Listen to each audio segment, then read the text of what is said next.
Imagine you're given two choices. The first is a language carefully designed to be easy to learn, regular grammar, predictable spelling, very few exceptions. The second is English, a language where through, though, rough, and thought all contain the same letters but sound completely different, where go becomes went, where one mouse somehow becomes two mice.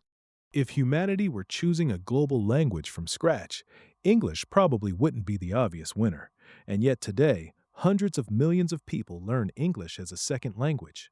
Esperanto, despite being designed specifically for international communication, remains a much smaller community. So what happened? Why did history choose English instead of Esperanto? The answer has almost nothing to do with grammar. The wrong question. People often ask, why didn't Esperanto replace English? Historically, that's actually the wrong question. When Esperanto appeared in 1887, English wasn't yet the world's international language. French was still the dominant language of diplomacy. German was one of the leading languages of science. Russian, Spanish, and others were major international languages in different regions. The future wasn't obvious. History could have unfolded differently. The British Empire. The first major advantage came from geography and ships. During the 18th and 19th centuries, the British Empire expanded across the globe. At its height, it governed roughly a quarter of the world's population. Where Britain traded, English followed. Where Britain established schools, English followed. Where Britain built institutions, English followed. This didn't make English the world's language overnight, but it planted seeds on every continent. Esperanto had passionate volunteers. English had an empire. Then came America. If the British Empire spread English, the 20th century cemented it. After the First World War, and especially after the Second, the United States emerged as the world's largest economic and technological power. Hollywood became global entertainment. American music reached every continent. Scientific research increasingly appeared in English. International business adopted English. Later, the Internet grew largely through English-speaking countries. Computing terminology, software, programming languages, much of the early web. English became the default. None of this happened because English grammar is unusually logical. It happened because history concentrated extraordinary influence in English-speaking countries. The network effect. Here's where things become fascinating. Imagine you're deciding which language to learn. You have two options, Esperanto or English. Which gives you more opportunities? Which helps you study abroad? Apply for international jobs? Read scientific papers? Travel? Watch movies without subtitles? For most people, the answer is obvious, and that's exactly why English keeps growing. A language becomes useful because many people speak it. Then even more people learn it because it's useful. Economists call this a network effect. The more people use something, the more valuable it becomes. The same thing happened with telephones, email, social media, and operating systems. Once a network becomes large enough, it becomes incredibly difficult to replace.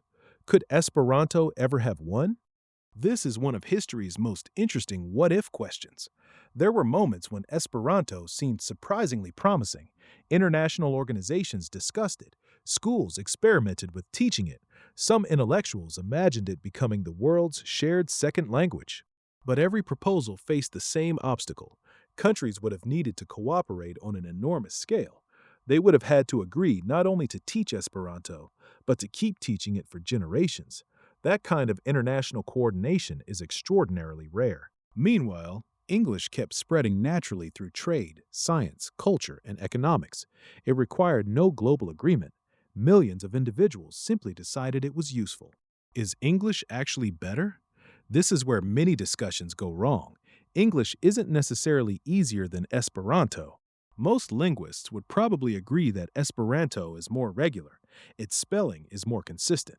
Its grammar has fewer exceptions. Its word-building system is highly systematic. If you compare the languages purely as designs, Esperanto has many advantages. But history doesn't reward elegant design. History rewards usefulness. The better designed technology doesn't always win. The better connected one often does. Think about the QWERTY keyboard. Many experts argue that more efficient layouts exist, yet almost everyone still uses QWERTY. Not because it's perfect, but because everyone else already uses it. Languages often work the same way. Could AI change everything? Today, we may be entering an entirely new chapter. Machine translation is becoming remarkably capable. Your phone can already translate conversations almost instantly. Artificial intelligence can translate books, articles, and speeches faster than ever before. If this technology continues improving, perhaps future generations won't need a common second language at all, or perhaps they'll still prefer sharing one. No one really knows. The dream that inspired Esperanto hasn't disappeared. Technology may simply be offering a different path toward it. What Esperanto really achieved. It's tempting to see Esperanto as the language that lost, but that's too simple. Esperanto proved that an invented language could become a living language. It built an international community that still exists nearly 140 years later. It inspired countless discussions about fairness, communication, and cultural equality. Even without becoming the world's common language, it changed how people think about language itself. That's an extraordinary achievement. Conclusion. So, why did English become the world's international language instead of Esperanto? Not because English was designed better, not because Esperanto failed, but because history gave English opportunities that no invented language could match.